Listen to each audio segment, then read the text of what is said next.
bandeau, émission numéro 50. Wow! 50 émissions. Un peu incroyable. Sincèrement, je croyais vraiment pas être en mesure de pouvoir faire ça. 50 émissions en dedans de plus de, je pourrais dire, je crois, 3 ans. On a commencé à des simples petites émissions en version podcast, donc en audio. Et là, maintenant, on est rendu, après 50 émissions, en version YouTube en plus. C'est incroyable, c'est le fun de voir ça. Et aujourd'hui, bon, on parle de YouTube, on parle de connexion. On continue quand même à s'améliorer, mais cette semaine, on va avoir notre frère Sylvain et notre sœur Claudia par audio. Donc, vous allez me voir ma belle face à moi. Sensationnel, adorable. Et nos deux co-animateurs sont présentement avec les micros du studio, mais chez eux. Et là, ben, la caméra a décidé de dire aujourd'hui, ben, savez-vous quoi, je vais prendre une vacance cette semaine. Donc, on va voir tout de suite. Mon frère Sylvain, comment est-ce qu'il va? Bonjour Franco, moi je vais très bien. Excellent, excellent. Écoute, oui, effectivement, on a une belle amélioration là, pour le son. Toi, de ton côté, comment ça s'est passé le dernier mois? Est-ce que tu as des nouveaux projets? Qu'est-ce qui se passe avec toi, mon frère? Écoute, je suis bien occupé dans mon entreprise. Ça va super bien. Et je me suis intéressé à certaines lectures là, que j'ai désiré approfondir. Tout ce qui a trait autour de la Kabbale. J'essaie de démystifier ça et de mieux comprendre. Alors, voilà, c'est mes lectures du mois. Et c'est très intéressant. C'est effectivement, moi aussi, une passion que je commence à développer. La Kabbale, tu sais, on en avait parlé, je me sais plus c'est dans quelle émission qu'on en avait parlé il y a pas très longtemps avec un de nos frères, là, Yves, quand on a commencé à parler à propos des lettres et tout ça. Et même moi, j'ai commencé dernièrement à avoir un audiobook. D'ailleurs, il y a plein de... Si vous voulez lire des livres, là, il y en a beaucoup en français, mais il y en a aussi plusieurs en anglais sur la maçonnerie, sur la Kabbale et tout ça. Si vous allez sur Audible, c'est un produit, en fait, de Amazon, hein, en passant. Là, ça vous coûte, je crois, je pense que ça me coûte à peu près 4-5$ par mois. Puis je peux télécharger, je crois, 3 ou 4 livres en version audio. Et j'en ai un, justement, de la Kabbale, super intéressant. Et justement, dans ce livre-là, le premier aspect, puis peut-être on pourra en parler un petit peu plus tantôt, Sylvain, mais justement du corps de lumière, puis comment de recevoir de plus de lumière, puis d'être aligné avec tous les chakras, puis avec tout l'arbre kabbalistique. Là. En tout cas, moi, je commence vraiment à expérimenter ça. Je trouve ça sensationnel, puis je trouve ça le fun aussi que tu embarques là-dedans, puis ça va nous permettre de parler de plein d'autres sujets dans le futur, mais très, très, très, très le fun. C'est bien ça. Donc là, est-ce que tu es rendu loin dans ton livre? C'est dans tes recherches? Comment tu as fait ça ce mois-ci? Bien, en fait, ce que j'ai découvert, là, c'est qu'il y a l'arbre de vie et il y a l'arbre de la connaissance du bien et du mal. Ouais. Et bon, il y a eu beaucoup de références, là, en fait, de religion par rapport à ça. Ouais. Mais on peut voir qu'au niveau de la Kabbale, c'est souvent interprété et mal compris. Donc, les gens vont interpréter la Kabbale comme étant quelque chose d'absolument négatif. Ça peut l'être dans l'optique où on va vers l'arbre de la connaissance du bien et du mal qui est représenté sur le thème clipote. Ouais. Ou justement les gens qui pratiquent peut-être les sciences plus occultes, tel le satanisme ou ces choses-là, vont prospérer dans ce côté obscur-là, qui est un côté plus matériel. Donc, je m'intéresse à ça, mais plus du côté de l'arbre de vie. Moi, le côté ombrageux, c'est pas ma tasse de thé. Ouais. Je travaille vraiment à vouloir m'améliorer puis à retrouver mon essence de perfection originelle. Oui, ben écoute, c'est ça. Puis je pense que ça revient à la quête du maçon aussi, c'est de retourner consciemment de l'autre côté. Quand on passait à l'Orient éternel, c'est d'être, je pense, selon moi, c'est d'être conscient de ça. C'est mon opinion, là, honnêtement. Là, mais je pense que justement, le côté kabbalistique, tout ça, ben, ça fait en sorte que ça donne une voie vers ça. Autant que j'ai vu, même jusqu'à hier, quand je voulais regarder un peu ce qui se passait avec l'arbre séphirotique et tout ça, quand tu regardes dans d'autres mouvements spirituels, comme les yogis, en fait, tout ça, qui font quasiment la même chose aussi. Là, ils passent par les mêmes chemins dans l'arbre séphirotique. Et j'ai l'impression que tout ça, je dis ça parce que j'avais vu une entrevue justement avec un yogi, mais ça peut être dans plein de mouvements spirituels, c'est toute la même base aussi. Fait que finalement, il y a un fond de vérité là-dedans qui reste exploré. Donc, très cool. Je pense que, Sylvain, ça pourrait être une belle suite qu'on pourrait faire dans le futur sur notre émission de la Kabbale, parce que justement, depuis ce temps-là, on a développé des nouvelles choses et tout ça. Donc, vraiment, vraiment le fun. Excellent, Sylvain. Un grand merci d'être encore une fois avec nous. Notre sœur Claudia? Allô, comment ça va? Ça va très bien. Oh, c'est pas le bon, mais trop le bon! Non! Vous pouvez pas voir Claudia. Pour moi. Oui, j'ai fait pour toi. Allô? Mais ça pourrait être aussi... Parce que justement, je l'avais manqué, ça se peut aussi. Je pensais que c'était parce que tu me voyais pas à l'écran aujourd'hui. C'est ça, t'es peut-être en arrière de moi, là. Oh non! Oh non! Comment ça va, Claudia? Ça va super bien. Puis toi, mon frère? Ça va super bien. Ça me fait du bien de vous parler aujourd'hui. Puis justement, je suis pas capable de vous voir présentement, mais le fait de vous entendre, ça me porte quand même beaucoup de bonheur. Donc, un grand merci d'être parmi nous, ma sœur Claudia. Moi aussi, ça me fait plaisir. Ben oui, on s'ennuie. Ben c'est ça, on s'ennuie. Ça vient quand même un petit peu dur sur le moral, toute cette situation-là. Puis je remarque aussi que c'est partout dans le monde, tu sais, que c'est comme ça. C'est pas juste pour nous autres, les maçons. Tu sais, les gens, ça devient de plus en plus dur. Puis que, ben là, qu'est-ce qu'on peut faire pour remédier ou pour peut-être...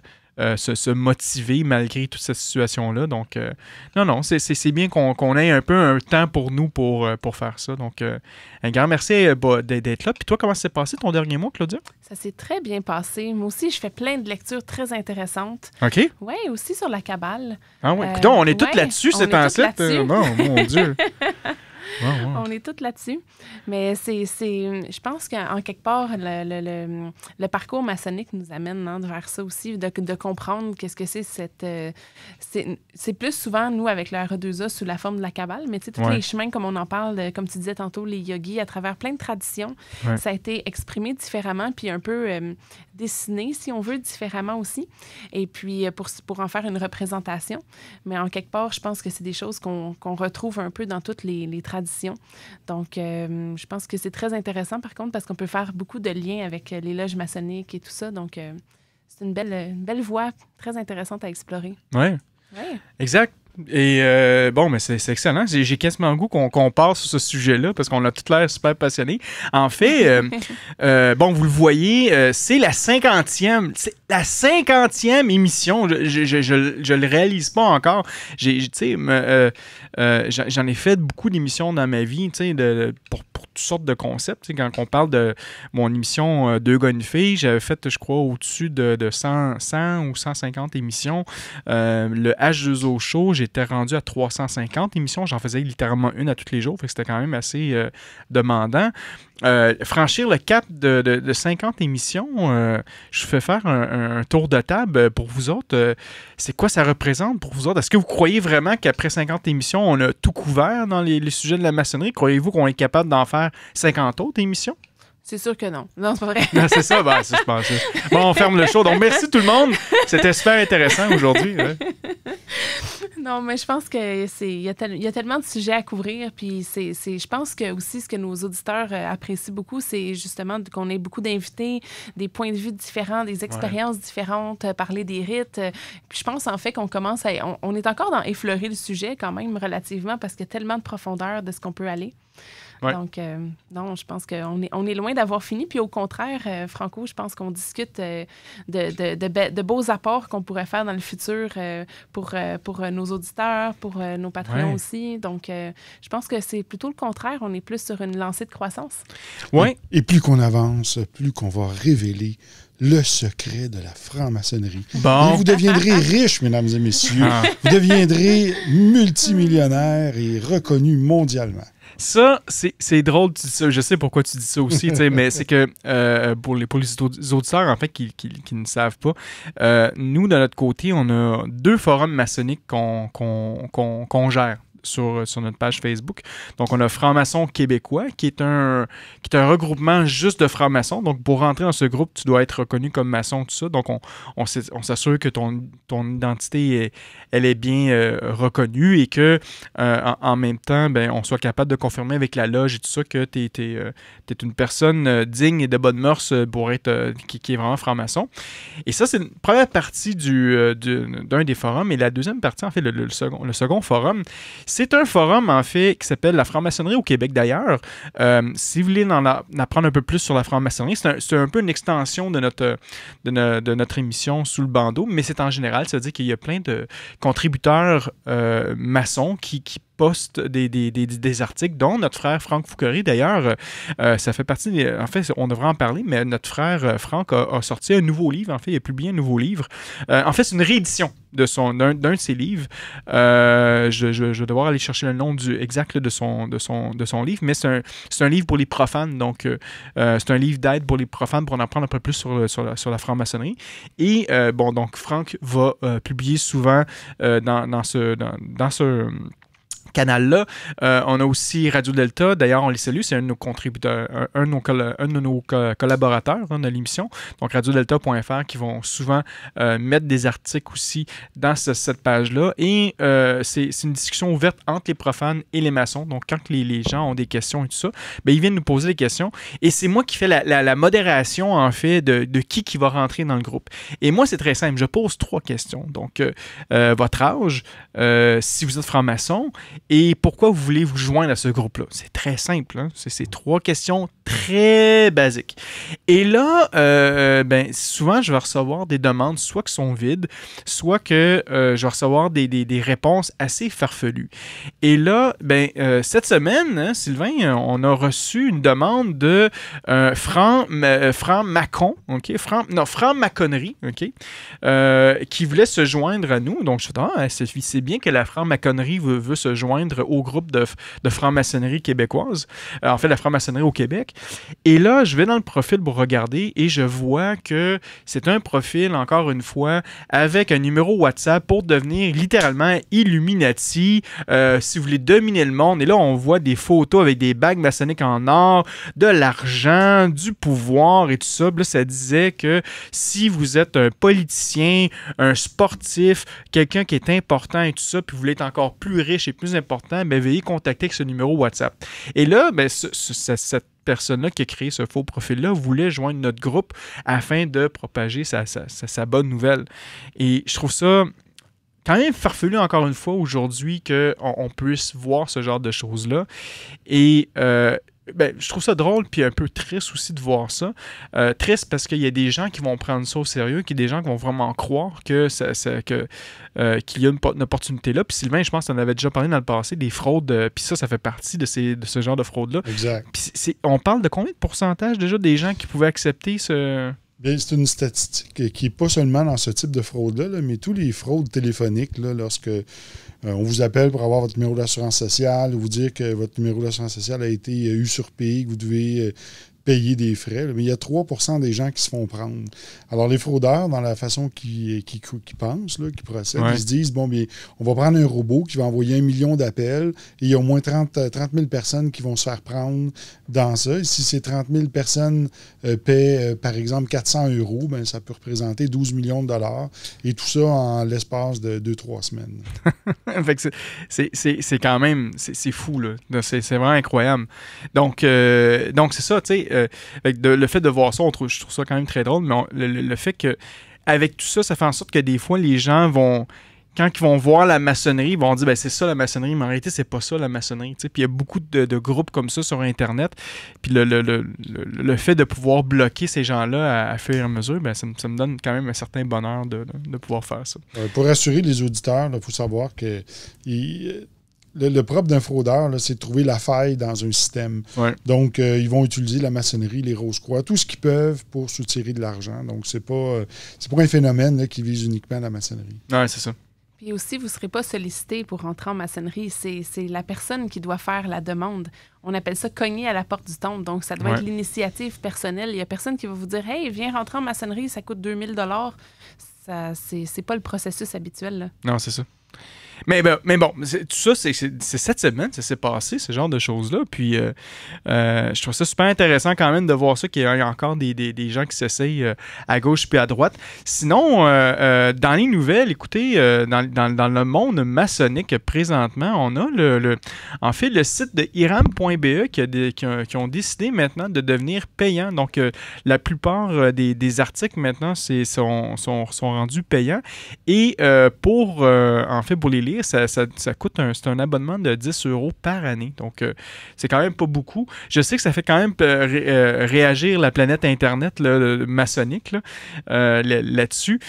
Donc, même si je me souviens bien, puis je ne veux pas dire de niaiserie, mais si je me souviens bien aussi, il y avait même des articles qui avaient été repris ailleurs, qui venaient d'ailleurs, qui ont été repris par iram.be, mais que finalement, cet article-là était gratuit ailleurs, mais était payant chez eux. Fait qu'il y a eu peut-être une petite controverse ici, là, mais je ne suis pas trop sûr. C'est un était l'autre qui l'avait publié, puis que l'autre l'avait remis gratuitement. Là. Mais sinon, le site web est maintenant, pour la majorité, payant à coût de 10 € par année. Donc, c'est quand même, c'est moins de 1 euro par mois. Donc, pour encourager cette plateforme-là, c'est quand même une plateforme qui existe depuis un certain temps. Donc, ce sera à voir avec vous. Nous, probablement que l'émission Sous Bandeau va vouloir quand même contribuer à iram.be parce que souvent, dans les nouvelles, on va parler des nouvelles d'iram.be aussi parce que ces gens-là sont quand même dédiés. Ils vont beaucoup nous fournir des nouvelles un peu quasiment à tous les jours. Là. On peut voir des articles sur la franc-maçonnerie. Donc, vous irez voir ça, iram.be, qui est maintenant rendu payant de leur côté. Sinon, aujourd'hui... on devait avoir un invité. Ça se peut que notre invité se connecte durant l'émission, qu'on pourra procéder. C'était notre frère Peter Bu. Et en fait, on devait parler d'un sujet vraiment intéressant que je ne nommerai pas là, parce que juste pour vous garder, juste en cas qu'il se connecte, on va peut-être pouvoir en parler. Sinon, on le fera pour une autre émission. Mais on s'est dit qu'aujourd'hui, puisque on n'a pas notre invité présentement avec nous, ben on prendra le temps de parler de notre 50e, puis en même temps d'apporter un peu des sujets à la carte. Donc, si vous avez des questions ou quoi que ce soit, n'hésitez pas. Posez des questions dans le chat. Ça va nous faire plaisir d'y répondre, c'est sûr et certain. Et sinon, ma sœur Claudia, tu avais quand même quelque chose d'intéressant à vouloir nous proposer aujourd'hui. Donc, je vais te laisser le micro. Mais avant de te proposer quelque chose, j'ai une autre nouvelle que j'aimerais ça amener. Ben oui, vas-y avec les nouvelles. À la Grande Loge Annie du Canada, on a fait la consécration de 2 nouvelles loges cette semaine. Oui. Donc, on a la loge l'Arche d'Alliance qui va pratiquer le rite de York. Oui. Et on a aussi la loge... voyons, j'ai un blanc de mémoire. Henri Saint-Clair. C'est ça, oui. Il y a un petit délai, là. La loge Henri Saint-Clair au rite écossais ancien et accepté. Donc, c'est tellement... quelque chose de plein d'émotions que de voir la consécration d'une loge, d'avoir des nouveaux frères et sœurs qui se joignent à nous. C'est très émouvant et puis je pense que pour ces gens-là aussi, ça a été très émouvant, cette consécration-là. Donc, on leur souhaite la bienvenue et puis j'ai eu la chance d'échanger hier rapidement avec les gens de la loge de l'Arche d'Alliance, puis on disait que ça serait intéressant de faire une émission sur le rite de York. On en a déjà fait une, mais d'en faire une autre. Par la suite, disait peut-être la suite. Et puis, on se disait aussi que ça serait intéressant d'en faire une sur, justement, la consécration des loges, donc ce qu'on appelle la mise en feu en franc-maçonnerie. Ouais. Donc, qu'on pourrait inviter des gens des 2 loges qui sont nouvellement jointes avec nous, puis faire une émission là-dessus. Donc, voilà, c'était l'une de nos nouvelles. Oui. Puis, tu apportes un point super intéressant aussi. Puis, c'est sûr que les gens vont nous dire, ben là, comment ça se fait que vous avez fait des allumages de loge en pleine pandémie? Ben, c'était, pour répondre peut-être à ce questionnement-là, c'est que nous, au Québec, on a quand même le droit de se rencontrer, en fait, dans un lieu de culte, mais on est limité à 10 personnes. Donc, on a dû faire certaines limitations. Et on a essayé quand même un concept unique, en fait, de faire un format hybride. Donc, on avait une partie des membres qui étaient par Internet et l'autre partie des membres qui étaient sur place.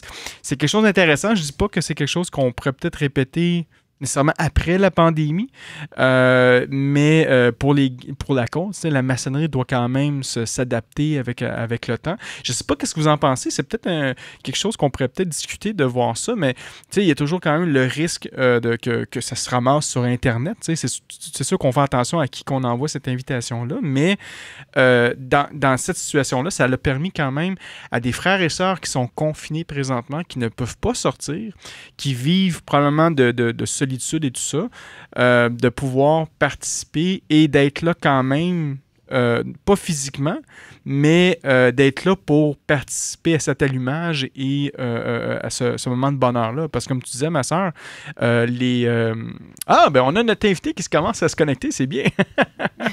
mais tantôt, c'est ça, donc... on a quand même permis à certains frères et sœurs de se connecter puis d'être là.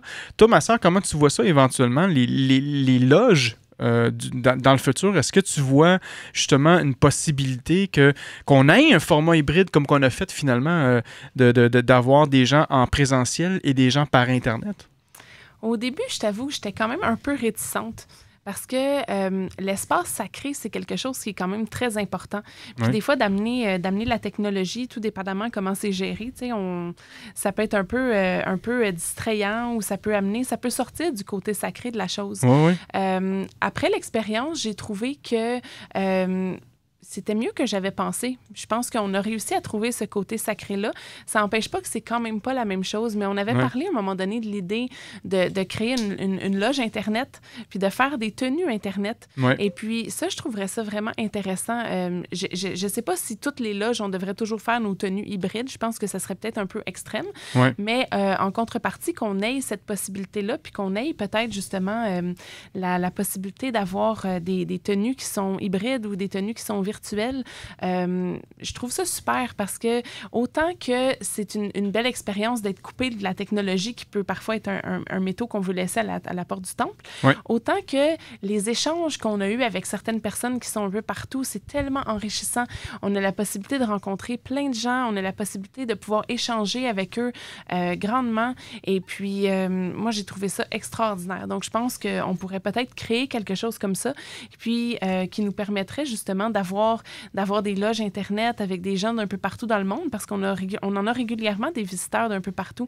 Donc, de créer ça, je pense que ça serait une première. Je pense que ça serait quelque chose de vraiment intéressant d'avoir une loge qui est virtuelle puis qui va être virtuelle et dont les gens d'un peu partout peuvent se joindre. Je pense qu'il y aurait une très grande richesse à ça.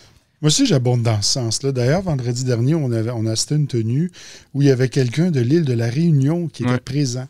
Et ce frère-là s'était levé à 4 heures du matin pour pouvoir assister à la tenue. Il y a quand même 9 heures de différence avec nous. Là. Et j'ai trouvé ça extraordinaire. Et le 12 février dernier, moi, j'ai animé ma propre tenue. Et on avait des gens de Belgique, on avait des gens d'un peu partout. Et encore là, c'était intéressant puisque ça devient une maçonnerie sans frontières. C'est ça qui est vraiment extraordinaire. Ça nous permet de fraterniser avec des frères et sœurs de d'autres pays où ce qu'on n'irait pas autrement. Et puis, moi, je trouve ça fabuleux de pouvoir justement discuter du fait que on doit revoir certaines choses dans notre façon de parler, dans notre façon de concevoir les choses aussi. Et puis, c'est ça qui va nous amener au progrès. Puis, je trouve ça vraiment intéressant. Puis, je pense que ça va amener à des discussions très riches lors de notre prochaine émission avec notre frère Peter.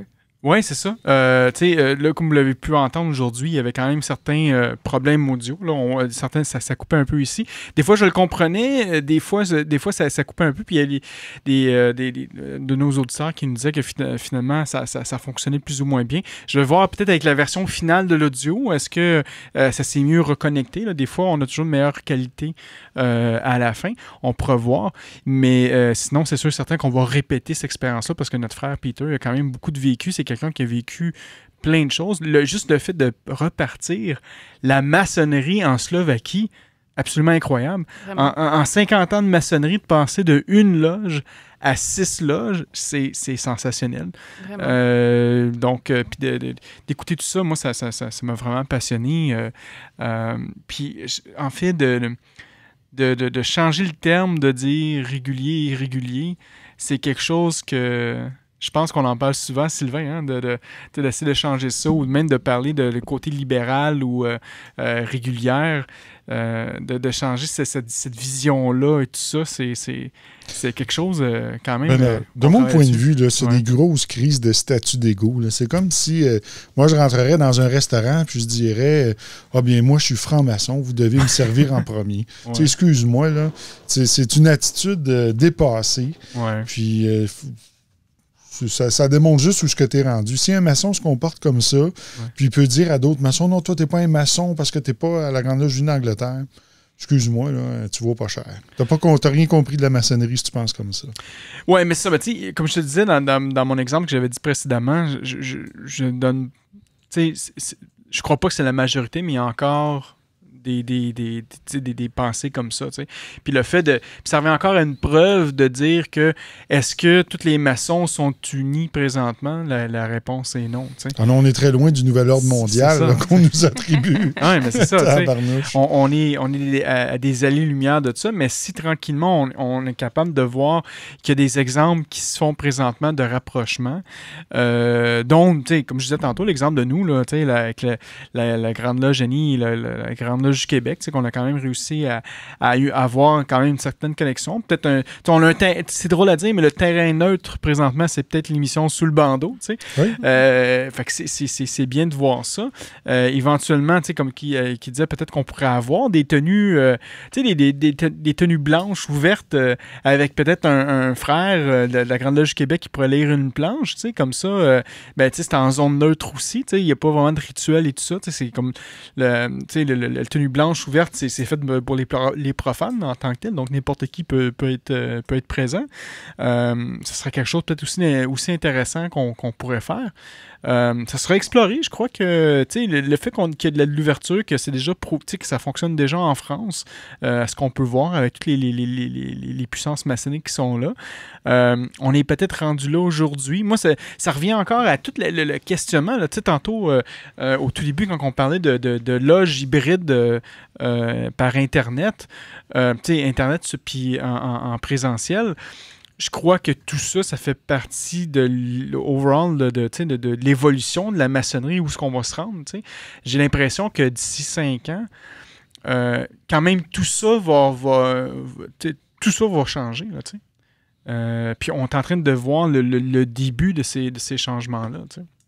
Moi, je le crois aussi. Puis, je suis très optimiste en ce sens-là. Puis, je suis très conscient que ce n'est pas tous les maçons anglo-saxons qui pensent de façon radicale à voir tous les autres maçons non affiliés à la Grande Loge d'Angleterre comme des traîtres ou des imposteurs. Là. Ce n'est qu'une poignée d'individus qui ont encore à travailler sur eux. Oui.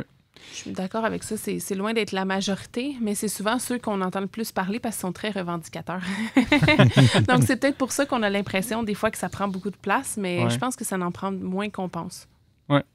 Mais bon, tout ça, je crois qu'on fait une évolution à fur et à mesure. Ça change puis tantôt, vite, là, je pense que je trouve ça comme sujet quand même assez passionnant, mais on a arrêté un peu, mais tantôt, on parlait un peu des tenues par Internet et tout ça. Est-ce que vous croyez éventuellement, je sais que Claudia, tu parlais que tu aimerais ça peut-être avoir vraiment une loge internationale Internet, mais à long terme, est-ce que tu crois que les loges hybrides pourraient rester aussi, ou ça pourrait être une formule du futur? Je pense que ça peut être une formule du futur. Je pense que ça va être des décisions qu'on va avoir dans la Grande Loge, des discussions qu'on va avoir à ça pour voir de quelle manière est-ce qu'on veut procéder, si c'est quelque chose qui intéresse les membres. Mais dans tous les cas, que ça, je pense que justement que ça intéresse ou pas les membres, je pense qu'avoir une loge Internet, ça nous permettrait d'avoir ce moment-là où est-ce que on pourrait... Parce que c'est ça aussi, tu sais, si on fait une loge Internet puis que les membres puissent être internationaux, bien, ça serait vraiment intéressant parce parce qu'on pourrait toujours reprendre nos travaux où est-ce qu'on les a laissés la dernière fois. Ça serait pas comme... ça serait différent parce que il y aurait une continuité dans les travaux à l'international. Puis ça, je pense que ça serait quelque chose de très bénéfique. Et puis je pense aussi, d'un autre côté, par rapport à l'hybride, je pense que moi, ce que je commence à entendre, c'est que les gens font une écœurantite aiguë de Zoom, là, puis d'être devant leur écran. Fait que je pense qu'éventuellement, ça va peut-être avoir tendance à diminuer. Mais si on le garde pour quelque chose comme l'international, ça serait quelque chose, je pense, qui serait un compromis intéressant. Où est-ce qu'on l'a, si on est tanné des écrans et de tout ça, ou même qu'on veut garder la maçonnerie sans nécessairement technologie dans l'espace sacré, ça serait absolument compatible. Donc, je ne sais pas si le hybride va rester, mais ça serait intéressant du moins qu'une loge virtuelle, peut-être une loge virtuelle hybride puisse rester, je ne sais pas, mais il y a quelque chose dans ça, je pense, qui peut nous amener plus loin. Oui, effectivement. Puis je pense que, comme tu dis, c'est l'aspect l'aspect international qui, je pense, qui va faire en sorte que ça pourrait rester. Ben, moi, je me rappelle au tout début, là, quand l'année passée, au mois de mars, dans mes derniers mois comme vénérable maître, quand j'avais décidé de faire mes tenues par Internet, on était capable d'être tout près de 100. Je pense que le maximum que j'avais eu dans ma loge virtuelle, c'était 87. Exact. Merci. Oui. Merci, tu t'en souviens plus que moi. Mais, ça m'avait marqué quand même. C'est fabuleux. 87 personnes en ligne, dont une bonne partie qui était en Europe, en Afrique, en Asie et tout ça, pour se connecter pour ma loge. Puis la plupart, c'était des frères et sœurs que je connaissais pas nécessairement. On était dans d'autres forums maçonniques qu'on avait distribué l'invitation, puis que là, finalement, ça avait répondu d'un peu partout à travers le monde. Fait que ça, le fait de pouvoir avoir une loge hybride avec ça, fait qu'on pourrait dire que, on a des frères et sœurs aujourd'hui qui vont venir de tel pays. Peut-être, je sais pas, ça pourrait être quelque chose de récurrent qui pourrait être très le fun. Là. Comme je dis, moi, la seule chose que j'ai peur, c'est que ça se ramasse sur Internet. Moi, c'est juste ça, que quelqu'un qui enregistre la vidéo, finalement, parce que du manière ou d'une autre, même si on me met des restrictions, il y aura toujours un moyen pour enregistrer. Et c'est juste ça. Puis une fois que, même si on sait qu'en loge, il n'y a rien, il n'y a rien de satanique ou quoi que ce soit, mais que les gens enregistrent ça, puis que par après, que les gens interprètent, dont des vidéos qu'on a vues ce week-end. Hein, on s'amusait, moi puis Claudia, on s'envoyait à distance des vidéos. On disait, regarde cette vidéo-là, comment c'est drôle, puis tout ça. Puis à un moment donné, on a vu une vidéo dans une loge maçonnique où que, c'est probablement, selon moi, c'est une tenue blanche ouverte, puis qui ont invité un groupe de danse qui était là pour faire, pour faire un spectacle, là, pour les frères qui étaient dans la loge. Et là, les gens disaient, ça, c'est une vidéo satanique d'un rituel de sacrifice de femmes ou quoi que ce soit. Puis en réalité, c'est juste une dame qui fait un spectacle de danse, parlant du baladi, quelque chose comme ça. Et il n'y a rien y a rien de satanique là-dedans. Là. C'est juste qu'on voit les personnes qui sont là en train de se regarder. C'est sûr que le regard sur la dame qui fait la danse, c'est quand même assez drôle. Là. Mais il n'y a rien de satanique là-dedans. Donc, mais ça a été filmé. Il y a quelqu'un qui a pris la caméra de surveillance, a filmé la caméra de surveillance et a mis ça sur Internet. Donc, pour moi, c'est la seule peur que j'ai, Claudia, là-dessus. Mais est-ce qu'on doit juste se baser sur notre peur puis dire laisse faire la peur puis qu'on va de l'avant quand même? C'est peut-être ça la vraie question. Là. Moi, je pense que la peur est une mauvaise conseillère. Ouais.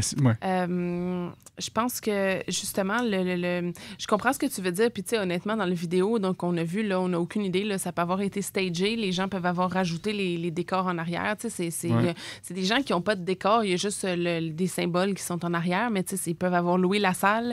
Ils peuvent les avoir rajoutés. Ils peuvent avoir fait... Tu sais, ça peut venir d'un film. On n'a vraiment aucune idée. Puis, selon moi, ça ne représente pas du tout non plus la réalité. Comme tu dis, à la limite, peut-être quelque chose comme tu as dit, là, mais... en même temps, je pense que si on se limite à ça, on l'a vu, c'est une belle expérience, puis on est en train de prendre l'expérience à faire ça, justement. Ouais. Puis je pense que il y a un certain risque, puis c'est un risque qui est à prendre, puis je pense que ça, c'est individuel à chaque personne, à savoir s'ils veulent prendre le risque de participer à des tenues ou pas. Ouais. On le sait, depuis le début, il y a des gens qui ne veulent pas participer à des tenues virtuelles, puis c'est correct. Ça fait pas... On comptabilise pas ça dans les absences. C'est correct si tu veux pas participer à une tenue virtuelle, il n'y a aucun problème. C'est sûr qu'il peut y avoir un risque. Puis je pense que ceux qui participent assument le risque. Et puis, pour la majorité, nous, en tout cas, dans nos loges, c'est seulement les officiers qui sont visibles. Tout le monde d'autre est en caméra fermée. Ouais. Donc, tu sais, le risque est relativement minime quand même. Fait que je pense que il est présent, mais ceux qui ont de la caméra ouverte assument le risque. Et puis, chaque personne peut décider de l'assumer ou pas, mais je pense qu'on ne doit pas laisser la peur nous guider là-dedans parce que la fraternité, l'amour, les bienfaits qu'on peut retirer sont plus grands que la peur. Oui, puis moi, là, si je verrais un profane là, qui viendrait assister à une tenue, premièrement, il va regarder ça, il va dire « Je comprends rien. » C'est quoi ça? Puis il va entendre les lectures de planches, il n'a jamais eu l'initiation, il n'a aucune idée qu'est-ce que c'est. Qu'est-ce que tu veux qu'il trouve d'intéressant là? Tu te souviens quand on avait fait la journée porte ouverte franco à notre temple, il y avait une dame, une Russe qui était venue s'asseoir dans le temple puis qui avait parti un groupe ouvert sur Facebook en entendant le rituel de sacrifice d'une chèvre ou je sais pas quoi qui allait avoir lieu dans le temple. Mon Dieu! Finalement, elle est partie parce qu'il n'y a rien de tout ça qui est arrivé.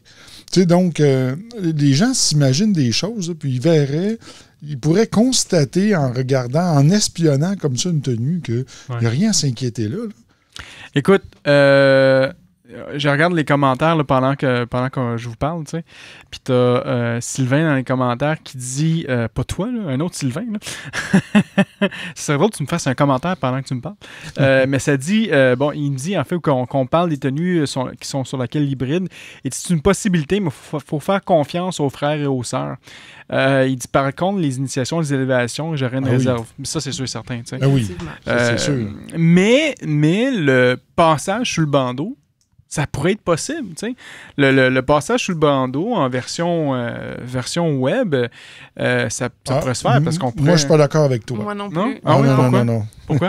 Le passage sur le bandeau, là, tu vas faire quoi? Tu vas dire ferme ton écran? tu demandes aux membres de fermer leur caméra. Puis lui, tu lui demandes d'ouvrir sa caméra. Puis là, à partir de ce moment-là, tu lui poses des questions. Mais non, mais c'est pas le même contexte. Faire ça de chez toi, confortablement, puis faire ça assis dans une loge où tu n'entends rien autour de toi, tes cinq sens sont sollicités, il y a l'effet d'espace, il y a l'inconnu, il y a toutes sortes de choses qui se produisent là. C'est beaucoup plus difficile, puis il y a le non-verbal aussi que les frères et sœurs en loge vont percevoir du profane ou de l'impétrant qui est sous le bandeau. Donc, alors que derrière un écran, c'est facile de se cacher, on le voit. Les gens sur Facebook, les trolls, c'est un bel exemple, ils vont dire n'importe quoi, mais assis devant toi, c'est pas ça qu'ils vont dire. Donc, moi, je ne suis pas d'accord à ce qu'un passage sur le bandeau, ça se fasse sur le web. Par contre, faire des enquêtes, ça peut passer. Mais un passage sur le bandeau, il n'y a rien de mieux que de roaster quelqu'un sur place et le voir dans la sueur, dans la... Je suis d'accord avec toi. Je suis le premier au front pour ce genre de choses-là, mais... c'est bien qu'on dise ça parce que c'est la première fois qu'on peut dire... Moi, j'ai une opinion différente, puis je crois que quand même, le seul aspect que j'accepterais d'un certain sens, ce serait justement le passage sur le bandeau. L'initiation, les élévations, les exaltations, ça, je te dirais non. Là, ça, on peut pas faire ça. Ça fait aucun sens. Il faut que ça doit être fait absolument dans un temple. Mais je crois quand même qu'il y aurait un moyen de s'adapter pour ça. Mais, écoute, non, je trouve ça intéressant de qu'est-ce que vous en dites. Je serais curieux aussi d'entendre les maçons qui nous écoutent là, présentement dans le chat. Là, qu'est-ce que vous en pensez de tout ça? Tu as Michael, justement, qui dit que hybride, mais avec plusieurs sous-temples, point d'interrogation, la moitié à Montréal et l'autre moitié à Québec. Ben, ça se pourrait. Ça revient aussi à un exemple, en fait, si on revient au côté du travail, le travail, les bureaux aujourd'hui, avec la situation du COVID, en fait. Moi, je me rappelle, j'étais pour une des compagnies il n'y a pas longtemps. En fait, quand j'ai perdu mon contrat de consultant au mois de mars, quand le début de la COVID est apparu, tout ça, j'avais été en pourparlers avec quelques compagnies. Et une des compagnies m'avait dit justement que à partir de maintenant, pour eux, les bureaux n'étaient plus aussi importants. Ça veut dire que il y avait une compagnie qui était en pleine expansion pour... en fait, ils étaient en train de se faire construire un studio où ils pouvaient accueillir 550 personnes dans le studio. Et maintenant, à cause de la COVID, ils ont découvert... le télétravail. Fait que ça fait en sorte que maintenant, leurs bureaux vont passer de 550 à 50 personnes. Parce qu'ils ont réussi à s'adapter. C'est juste pour ça que je pense, je dis pas qu'on devrait réduire nos temples de grosseur et tout ça, mais formule hybride, ça pourrait être intéressant. Puis je comprends que le passage sur le bandeau pourrait être fait ça va peut-être être mieux d'être fait en personne. Puis comme je dis, je suis d'accord avec ça, j'ai pas de problème, là, mais si on doit s'adapter temporairement, je crois pas que c'est une mauvaise chose. C'est juste que l'initiation... Ça devrait pas être fait par vidéo. Si on fait ça par vidéo, je pense que je vais faire une crise de cœur, mais pour cette partie-là, moi, personnellement, ça me dérangerait pas. C'est un sujet chaud, mon frère. Ben oui, mais c'est pour ça qu'on en parle aujourd'hui, c'est intéressant. Si on veut avoir des jeunes dans nos loges, là, ils viennent au monde avec un téléphone cellulaire dans les mains. Ben oui. Donc, eux, là, venir en loge... puis pas être relié à la technologie vont avoir de la difficulté à s'adapter à ça. Donc, si on veut recruter, si on veut continuer la pérennité de la maçonnerie, bien, il faut s'adapter au changement à nous aussi. T'sais. Donc, oui, moi, je suis ouvert aux loges hybrides, mais les initiations, les passages sous le bandeau, ça doit se faire sur place. T'sais. Mais un exemple, un frère, là, il y a une tempête de neige ici au Québec, le frère ne peut pas descendre de Sherbrooke pour s'en venir à la loge, mais il pourrait l'assister à partir de chez lui. Au moins, il ne se prive pas de pouvoir soit lire une planche ou en entendre une même. Oui. T'as Pierre qui dit que lui a très bien aimé son passage sur le bandeau en personne, évidemment. Je pense que le frère Térim était quand même très heureux de le voir là aussi. Et on a aussi Eve qui dit qu'un passage sur le bandeau en réel est très impressionnant. Oui. J'ai de très gros doutes sur le ressenti en visio. Comme je dis, je vais juste apporter une question. Là, je vous fais réagir, c'est parfait. Ça permet à la discussion et tout ça. Parce que... tout ça fait en sorte que, tu sais, en fait, la raison principale pourquoi on parle de ça présentement, puis là, vous voyez, là, on dépasse, on est rendu à peu près à 1h30 d'émission, là, donc on va voir qu'est-ce qu'on va faire avec, si disons que l'audio avec notre frère Peter a plus ou moins fonctionné, au moins je peux réarranger l'audio pour faire une émission quand même d'une heure, là, donc c'est un peu pour ça que je vous garde aujourd'hui. mais tout ça pour dire que... faut penser, encore une fois, selon moi, faut penser à l'évolution de la maçonnerie. C'est-à-dire, si, dans le futur, on est encore pris dans cette situation mondiale de la COVID, la maçonnerie doit s'adapter. Et pourquoi que je dis ça? C'est que depuis le début, j'ai parlé avec plein de gens au CLIPSAS, de plein d'obédiences au CLIPSAS, qui ont les mêmes problèmes présentement que nous, on peut avoir, parce que tout le monde, pour la plupart des gens, sont confinés. Et beaucoup de frères et sœurs ne pratiquent plus leur maçonnerie. Beaucoup de frères et sœurs vont vivre de solitude, qui ont des problèmes psychologiques et tout ça. Et le fait d'utiliser la technologie par Internet va nous permettre d'un peu de survivre. Je vais donner un exemple. Il y a une des grandes loges en France, je ne nommerai pas le nom de la grande loge, mais qu'ils ont perdu plus de 20% des membres depuis le début de la COVID. 20%, tu sais. Et que là, ben, cette obédience-là leur demandait de payer leur cotisation quand même. Et là, les membres de dire, ben pourquoi qu'on paierait une cotisation quand on se rencontre pas, tu sais?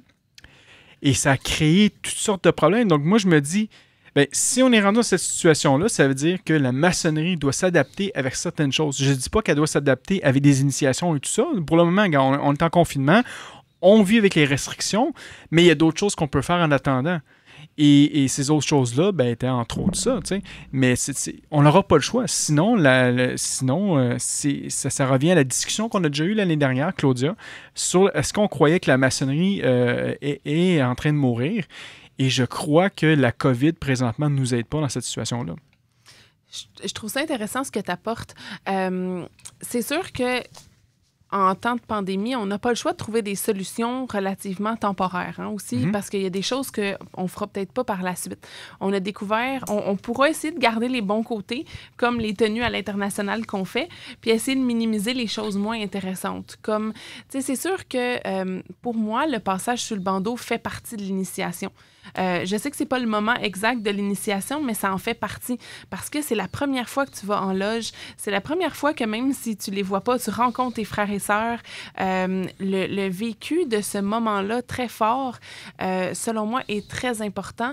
Et puis, je peux concevoir que ça serait possible de poser les questions, mais je pense que ça ressemblerait peut-être un peu plus à une enquête parce qu'il n'y aurait pas l'endroit, il n'y aurait pas toutes les émotions fortes qui viennent avec ça, l'expérience, le ressenti. Tu sais, si tu es assis dans ton salon, tu es toujours assis dans ton salon, puis là, ben, tu vois un écran noir au lieu de... Tu n'es pas dans le temple maçonnique, il n'y a pas toute l'expérience qui vient avec. Là. C'est peut-être plus difficile pour toi de déconnecter, tu vas peut-être pas te fermer les yeux non plus, les sens ne sont pas la même chose. Je pense que c'est une solution. Je sais qu'il y a des gens qui en discutent là, de faire des passages sur le bandeau comme ça. Et puis, je pense que c'est une bonne solution de rechange.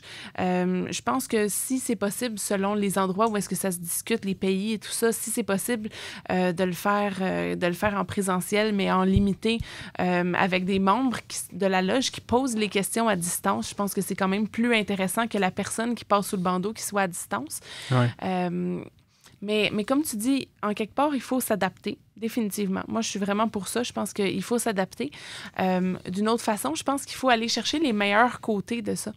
Il y a des côtés qui sont très intéressants, qui nous amènent à plus loin dans notre... Comme quoi? Dans notre processus, comme le fait d'être à l'international, comme le fait de pouvoir, malgré la distance, malgré des empêchements, se rencontrer. Je pense que ça, c'est très important. Puis je pense qu'on le fait bien jusqu'à maintenant de notre côté. En tout cas, moi, l'expérience que j'en ai est très positive. Par contre, je pense que les gens manquent le contact physique, sont tannés de leurs écrans, sont tannés du côté sédentaire aussi parce qu'on est habitué. Normalement, tu sais, dans les emplois, il y a plein de gens qui se retrouvent en télétravail à la maison. Et là, ils ont le temps de souper, ils reviennent, sont dans une loge, il n'y a pas de circulation, se lever, faire ci, faire ça, parler aux autres, déplacements, etc. T'sais. Et puis, ça garde l'aspect très sédentaire. Puis, ça fait en sorte aussi que majoritairement, les sens qui sont stimulés, ben, ça reste la vue puis l'ouïe.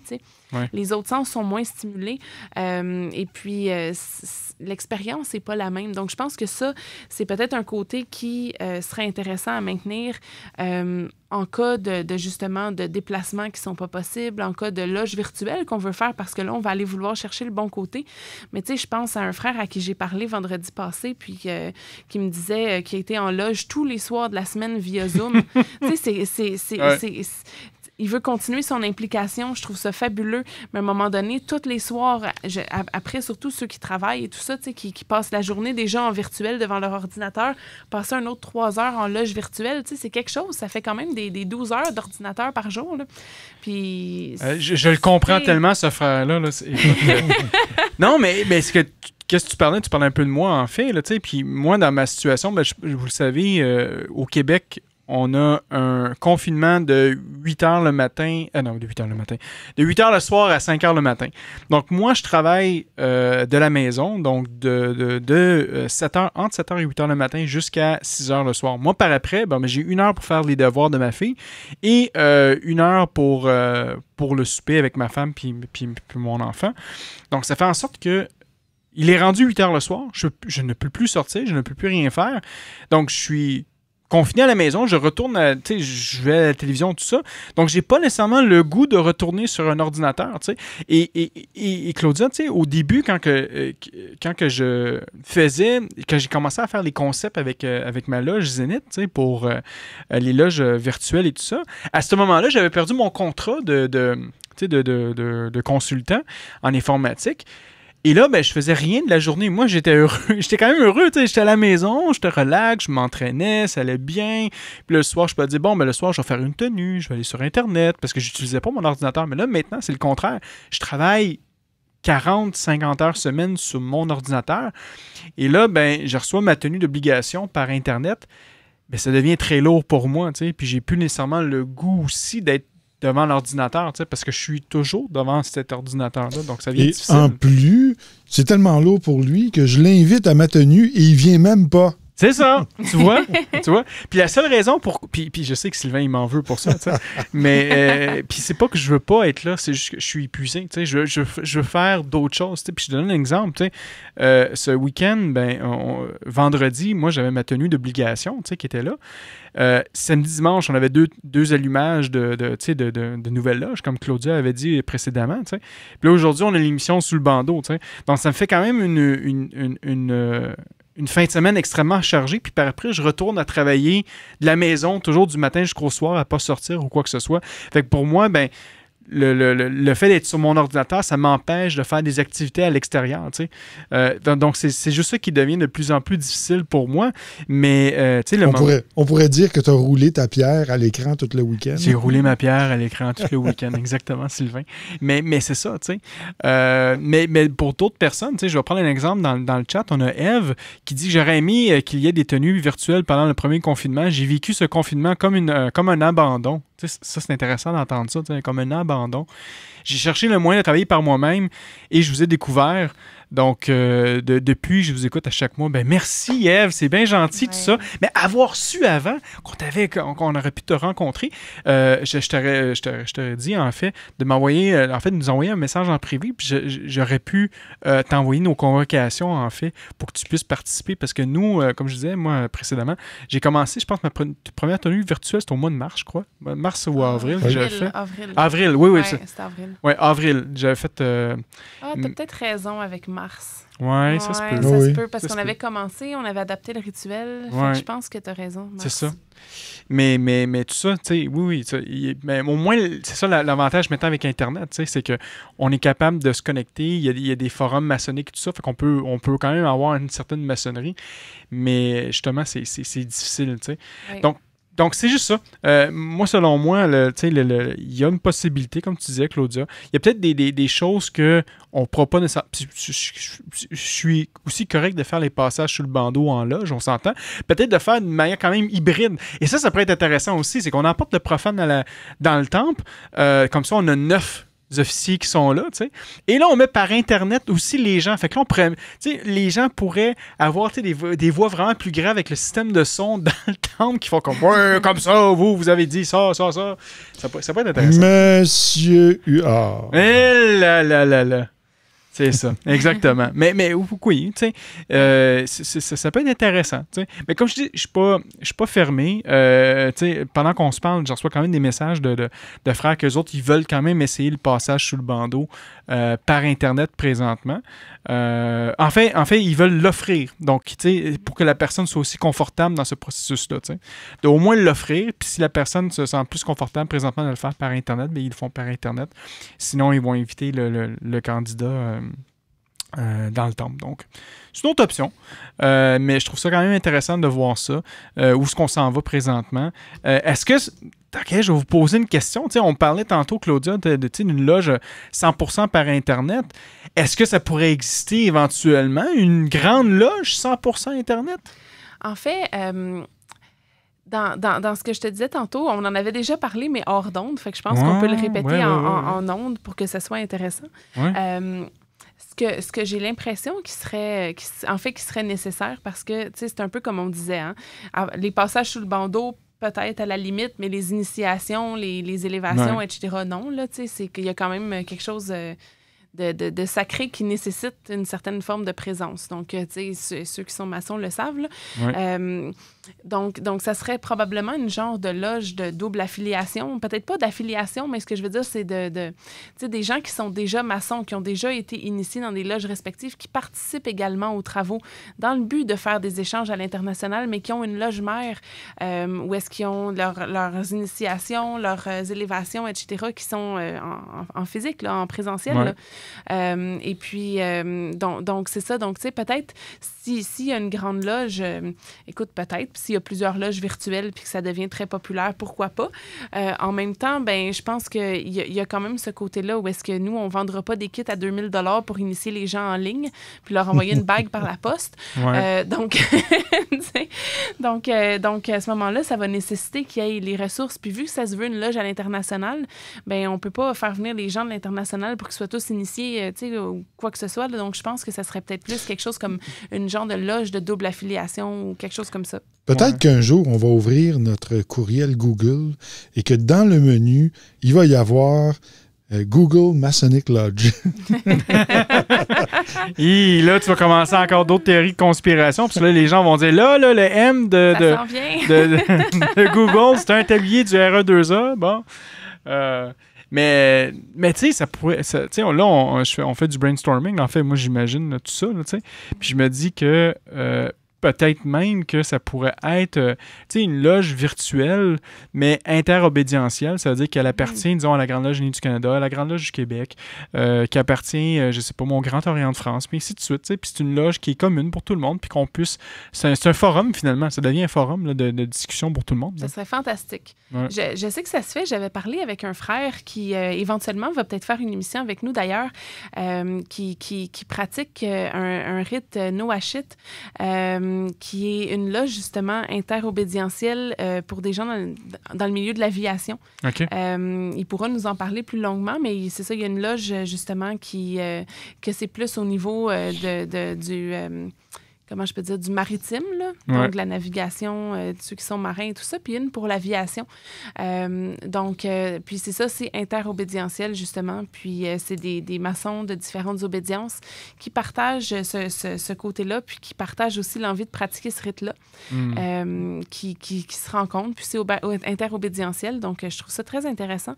Et puis, ça serait intéressant, d'ailleurs, de l'avoir. On en avait déjà parlé, puis il était intéressé, donc il pourra venir en ondes peut-être prochainement avec nous pour nous en parler davantage. Mais je trouve que ça serait une très bonne solution, effectivement. Puis, ça serait peut-être la zone neutre qu'on voudrait avoir, tu sais. Oui, c'est ça.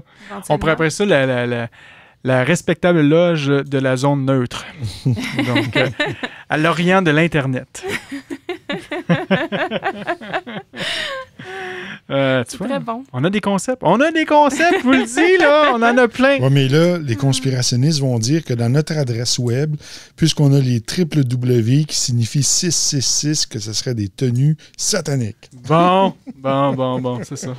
Sylvain, en fait, il devrait se partir un canal YouTube, Claudia, genre qui est tout le contraire de la maçonnerie, juste pour apporter des faux messages comme ça. Il pourrait propager l'anti-maçonnisme. Il y a tellement d'idées d'anti-maçonnisme là, que je suis sûr que les gens qui vont nous écouter vont dire hey, « ça c'est bon, on va leur repartir par après ». Mais non, c'est une fausse croyance. Voyons. C'est ça.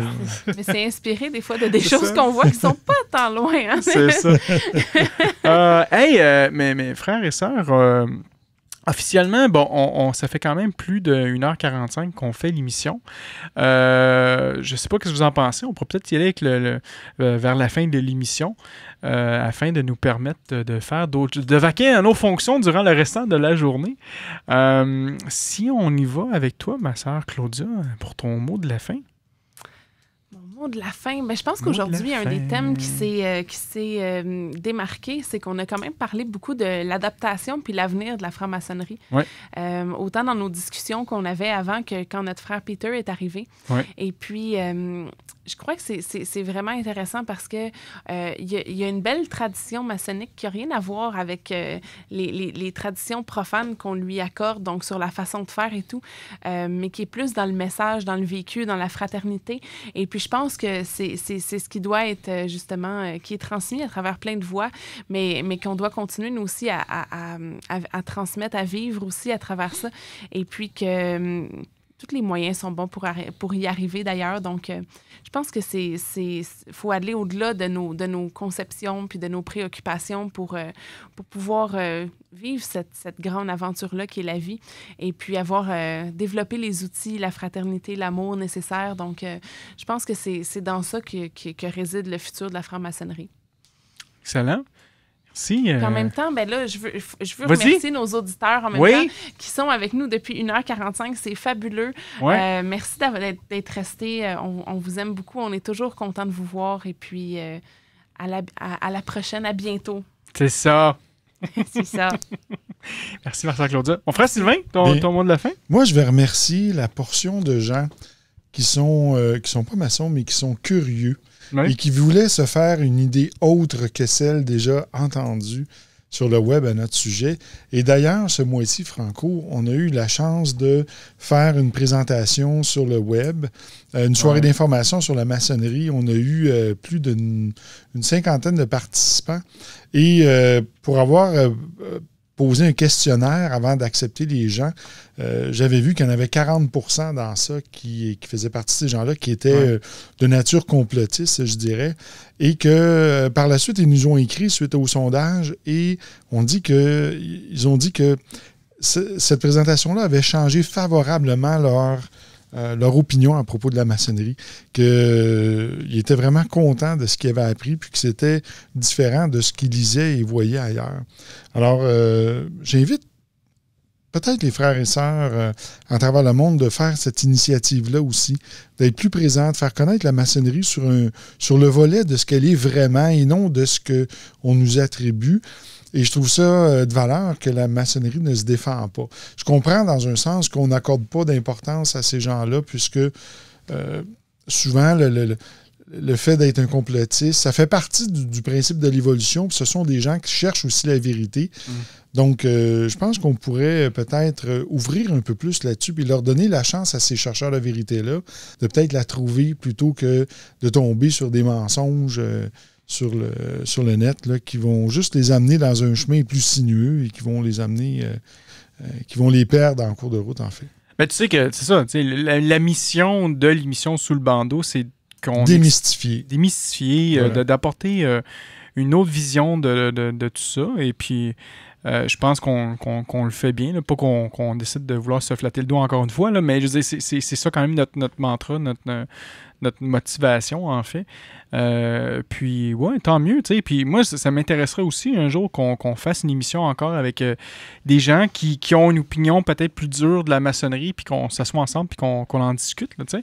Je les appellerai pas nécessairement des conspirationnistes, mais tu sais, des gens qui ont peut-être une opinion mauvaise de la maçonnerie, puis qu'on s'assoit avec eux, puis pas le but en voulant les convertir, c'est pas ça, mais au moins de dire, non, gars, t'as peut-être eu une mauvaise vision de ça, puis voici comment que moi je vois ça, tu sais. Vous vous rappelez qu'au 18e siècle, les complotistes, c'était les maçons, hein? Parce qu'on dérangeait l'Église, on dérangeait les idées préconçues. Donc, non, justement, c'est péjoratif de dire que ces gens-là, il faut les mettre tous dans le même panier. Là. Je sais que les médias ont tendance à faire ça, mais il faut se rappeler aussi que ces gens-là, c'est des chercheurs de vérité. Exact. Donc, écoute, on regardera ça, mais très certainement. Tu sais, écoute... On a plein de projets durant les prochains mois. De toute façon, comme Claudia disait, on est encore bon pour 50 autres émissions, hein, au minimum. Donc, 50 autres années d'émissions. Là, par exemple... j'espère qu'on va de la relève, par exemple, si on fait ça. On va être capable. Ouais. Si jamais dans nos auditeurs, il y en a qui n'ont jamais participé aux conférences puis que ça vous tente de venir les écouter, on va les poster, nos prochaines conférences aussi. Vous êtes les bienvenus. La dernière fois, on a eu à peu près 300 questions. C'était super interactif, très intéressant. Puis c'est le fun de pouvoir interagir comme ça. Donc, on avait plein de questions en live, dans le chat et tout ça. Donc, s'il y en a qui veulent venir participer, que vous soyez maçon, que vous soyez profane puis intéressé à venir voir ce que c'est ou que vous souhaitez seulement démystifier ce que c'est, venez nous voir, c'est vraiment intéressant puis on est content de parler avec vous. Effectivement. Donc, merci Sylvain, merci Claudia. Moi, de mon côté, je fais toujours le même speech, mais encore une fois, merci à nos radiodiffuseurs, donc radiodelta.fr, RZO Web, Balado Québec. On est disponible partout sur Internet, sur Spotify, Google Music et iTunes Podcast. Donc, vous pouvez nous voir là. Toutes nos émissions sont là. On est rendu quand même à l'émission 50. On se prépare déjà pour l'émission numéro 51. On a déjà des des projets sur la table là-dessus. Donc, on risque de bien faire une deuxième émission là, durant le... Ben, enfin, une deuxième émission. On va faire une émission au mois de mars. On est le 28 février, donc finalement, on n'est pas encore au mois de mars. C'est quand même l'émission du mois de février qu'on a à la fin du mois. Donc, on risque de faire ça aussi. Sinon, de mon côté, le projet documentaire sur la franc-maçonnerie va très bien. L'écriture est en train de se passer présentement. Là, je viens de voir qu'on a un petit problème technique pour la caméra. La caméra vient de disparaître. Mais c'est pas grave, on va terminer on va terminer comme ça. Donc, on a quand même le projet documentaire qui va super bien. On a commencé à faire des enregistrements de tests avec la caméra et tout ça dans le temple maçonnique, à certains endroits aussi. Donc, tranquillement, c'est en train de se faire. J'avais un objectif pour commencer à faire une journée numéro 1 sur un tournage, en fait, au mois de mars ou fin mars, début avril en tant que tel. Là, donc, on devrait être en mesure de commencer à faire de l'enregistrement très rapidement. Sinon, merci beaucoup à tous nos auditeurs. Merci à nos membres Patreon. Donc, comme vous le savez, on a 3 forfaits. On a le forfait à 3 $, le forfait à 5 $ et le forfait à 7 $. Le forfait à 3 $ qui sont les pierres brutes. Donc, on a le Fat Pack. Donc, un grand merci encore une fois au Fat Pack. On a Gloria qui est aussi là comme pierre brute. On a les auditeurs flamboyants. Donc, Vincent, Thomas, Cindy et Carl-Henri. Et Raphaël. Et Raphaël? Non, Raphaël est, je crois qu'il est un maître podcaster, en fait, où je le vois pas ici. Ah, puis il est peut-être retiré comme membre Patreon, mais dans ma liste, il n'est pas là présentement, Raphaël. Donc, on a... mais Raphaël était un membre Patreon le mois dernier, donc on pourra peut-être revoir avec lui. Mais sinon aussi, on a le forfait à 7 $, qui sont en fait Sylvain, qui est un nouveau membre Patreon. On a Thibaut, Sean, Ronan, Raymond, Pierre, Michel, Laurent, Dominique, Cap-Jazz, Éric et Cédric. Donc, encore une fois, un grand merci à tout le monde d'avoir été là. Merci, Claudia et Sylvain, encore une fois, de m'accompagner dans cette belle aventure. D'ailleurs, on a un autre message. C'est vrai, on a un autre message aussi. On a, comme vous le savez, notre canal YouTube qui est en pleine progression. Donc, si vous aimez nos émissions ou tout ça, je vous invite à aimer notre page. Donc, juste faire un petit clic, un petit like dessus. Ça va nous permettre d'avoir de plus en plus d'abonnés. Puis, on va pouvoir vous donner du contenu en continu. Donc, vous pourrez voir ça. Sinon, on a notre page Facebook, facebook.com/sous-le-bandeau. Notre page Patreon, patreon.com/sous-le-bandeau. Ou sinon, notre portail principal web qui est sous-le-bandeau.ca. Donc, mon nom est Franco. Et je vous dis à la semaine, pas la semaine prochaine, mais à la prochaine émission le mois prochain. Merci. Bye bye.